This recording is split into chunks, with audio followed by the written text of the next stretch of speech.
তাদের বাম হাতে বা পেছনের দিক থেকে বই দেওয়া হবে। মানুষ তাদের বই পড়ে অবাক হয়ে বলবে, হায়, আমাদের দুর্ভাগ্য, এ কেমন বই? ছোট বড় কোনো গুনাহই তো এতে লিখতে বাদ দেওয়া হয়নি। এরপর মিজানের পাল্লায় মানুষের আমলগুলো মাপা হবে।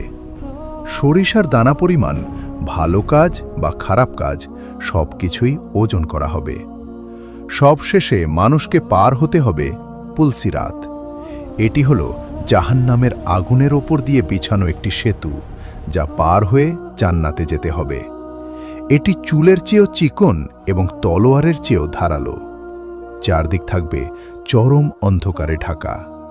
ঈমানদারদের তাদের ঈমান অনুযায়ী আলো দেওয়া হবে। কেউ বিদ্যুতের গতিতে, কেউ ঘোড়ার গতিতে, কেউ বা দৌড়ে এই সেতু পার হয়ে জান্নাতে পৌঁছাবে। আর যাদের ঈমান নেই, যারা দুনিয়াতে আল্লাহর অবাধ্য ছিল, তারা এই ধারালো সেতু পার হতে গিয়ে কেটে টুকরো টুকরো হয়ে নিচে সেই ভয়ঙ্কর জাহান্নামের আগুনে গিয়ে পড়বে। প্রিয় বন্ধুরা, কিয়ামতের এই ভয়ঙ্কর বর্ণনা কোনো গল্প নয়, এটি আমাদের ভবিষ্যতের সবচেয়ে অকাট্য সত্য। এই দিনটির মুখোমুখি আমাদের সবাইকে হতেই হবে। একবার নিজেকে প্রশ্ন করে দেখুন তো, যেদিন পাহাড়গুলো তুলার মতো উড়বে, যেদিন নবীরা পর্যন্ত ভয়ে কাঁপবেন, সেদিনের জন্য আমরা কি প্রস্তুতি নিয়েছি? আমাদের এই ক্ষণস্থায়ী জীবনের অহংকার, ধন সম্পদ, ক্ষমতা, কিছুরই কি সেদিন কোনো মূল্য থাকবে? এখনো সময় আছে। আল্লাহ তাআলার তওবার দরজা এখনো খোলা।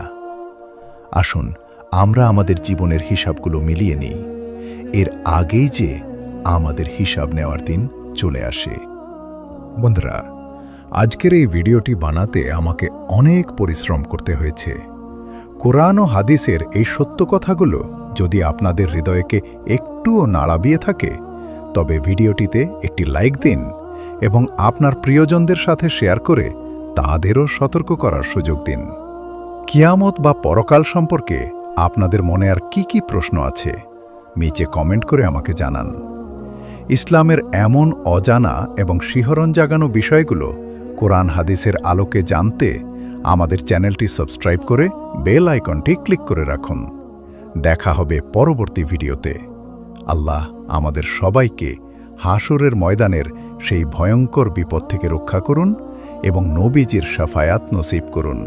আমিন। আল্লাহ হাফেজ।